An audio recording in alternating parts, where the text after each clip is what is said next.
First thing I'm going to do is take the wheel off, 21mm socket, remove all 5 of your lug nuts.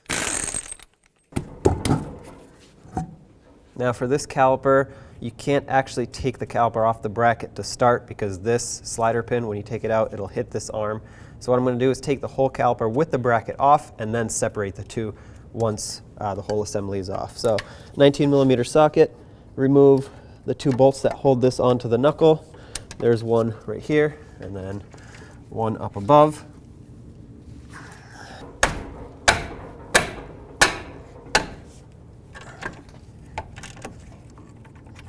Okay, now let's do the top one.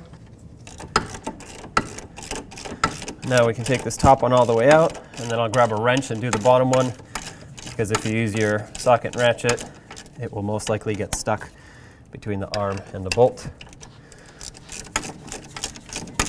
All right, the top one's out. Remove the bottom one as well. Take the caliper. Now you can flip it over, and we can take off these 2 14mm bolts that hold the caliper onto the bracket. All right, 14mm, remove both of these.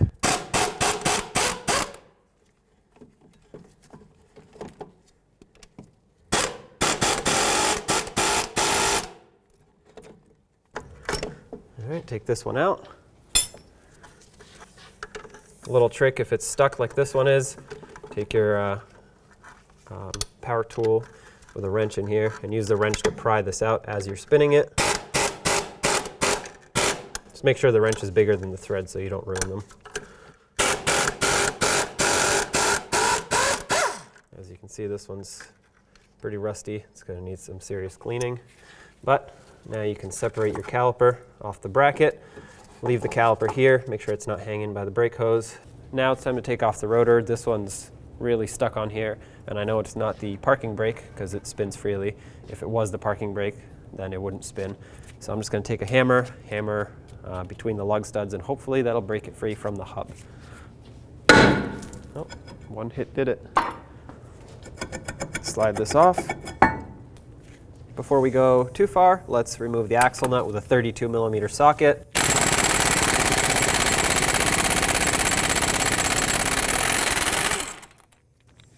And now you want to make sure that the axle pushes through the hub, which this one does. If for some reason yours is stuck and seized in there, spray some rust penetrant around, take a hammer and a punch right in the center, and break this free from the hub. From the back side of the knuckle, you'll see 4 18mm bolts, 2 on each side. Let's remove all 4 of those, and that should release the wheel bearing.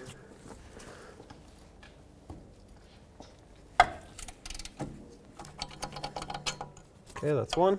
And do the same to all 3 of the remaining bolts. At this point, the wheel bearing is unbolted and ready to come off. It's stuck in there just with rust, so you can use a hammer and hammer it out of here. What I'm going to do first though, and this is optional, I'm going to take an air hammer with a chisel bit and try to spin the base of it right there, and hopefully that will break it free from this backing plate, because if this backing plate comes off the knuckle with the bearing, well, then we're going to have to take the whole thing apart. So I'm hoping to try to avoid that by breaking it free first.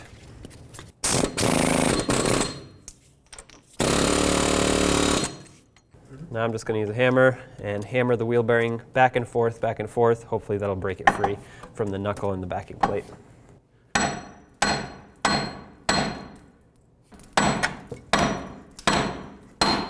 Oh, there we go, it's coming out.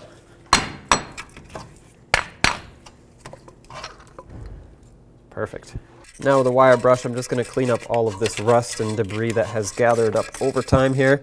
Try to get it all out so it doesn't get stuck behind the wheel bearing. And if you have a lot of rust buildup here where the wheel bearing mounts, you definitely want to scrape that off, because you want the wheel bearing to mount flush and not at a slight angle. So get all this off. I'm going to spray some anti-seize on the backing plate here, and I'm going to try and get it right on that inner lip there, but I'm going to try to avoid the ABS sensor.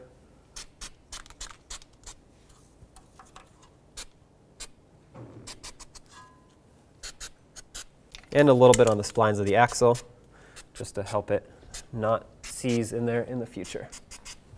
Take your new bearing, slide it on, make sure it lines up with the splines of the axle, and now you want to just line up all 4 of the bolt holes. And Once that's in, let's start in one of the bolts just to hold it on, make sure it doesn't fall off on you. All right, let's start in all the other 3. Okay, let's start all of these in. I'm going to bottom them out in a cross pattern, so I'm going to go from this one to this one, and then the other way around, just because I want the wheel bearing to seat on the knuckle properly. A lot of times if you just do one side, sometimes it can pull in one side and then the other one, and then the other side won't get pulled in as much. So I'm going to go from this one down to this one here.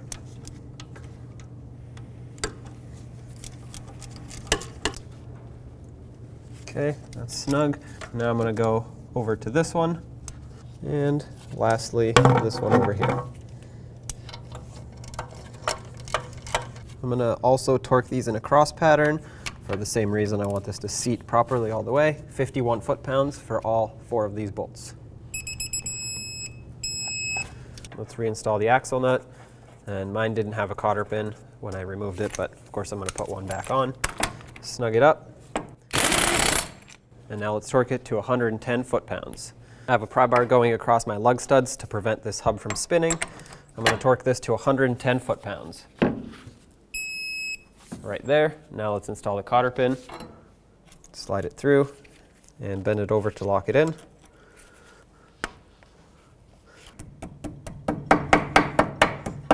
Perfect. Make sure it's not sticking out either way too much, because it'll hit either the brakes or the wheel. I like to coat it with a little bit of anti-seize. That way it prevents the rotor from sticking on it in the future, and it prevents this from rusting. Don't do a lot, and definitely don't get too much on your brake shoes, because, well, you don't want any sort of lubricant on your brake shoes. Now reinstall your rotor. Now you'll see this exposed hole right here. This actually is supposed to have a cover, and my old rotor did not have one. It's a little rubber plug, so I can't install one. But if you have one on your old rotor, definitely take it off, put it on the new one. This will prevent water from getting in here. And the reason for this hole is so you can actually adjust the e-brake shoes without taking the rotor off with a little screwdriver through this hole. Now take your caliper, put it over the bracket, over the pads. Line up the 2 slider pin holes, and let's install the slider pins. Thread these on.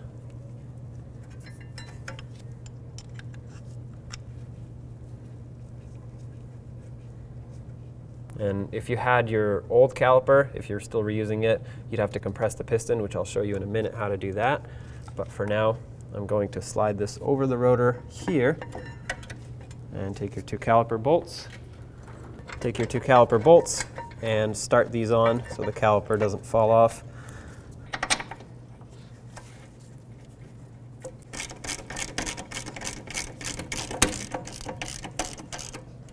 I'm going to bottom all of them out first, then I'll torque all of them.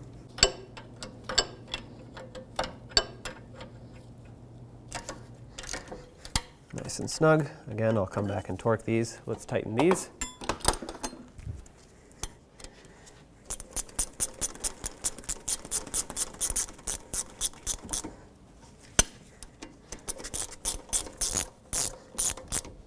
Okay, 30 foot-pounds for the slider pin bolts.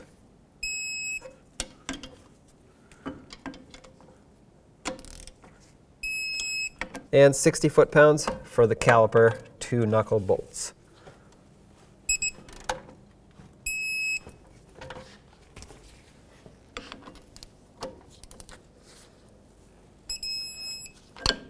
Perfect. So of course I have a new caliper, as you saw, but if you were still reusing your old one, you would have to push the piston back to accommodate for the new thicker pads. So you would put an old brake pad in. I'm using this tool that presses the piston back in. You can use something else such as a large C-clamp, some large pliers. Basically you just want to push it back nice and slow until it is completely bottomed out, right about there. Release your tool, and now you would be able to install the caliper over the bracket with the new pads. Let's get the wheel back on. Start on all 5 of your lug nuts, snag them up, and torque them to 83 foot-pounds. 83 foot-pounds.